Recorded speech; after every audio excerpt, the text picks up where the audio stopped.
শুভ,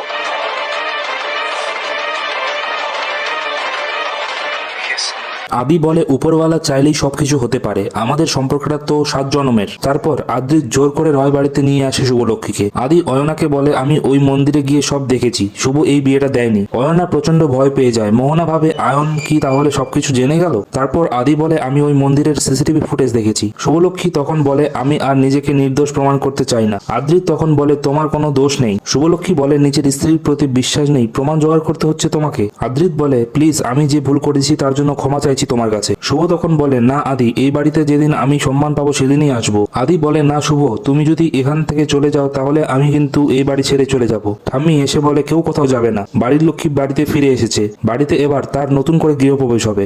পরবর্তী পর্বটি দেখতে হলে চ্যানেলটিকে অবশ্যই লাইক এবং সাবস্ক্রাইব করুন।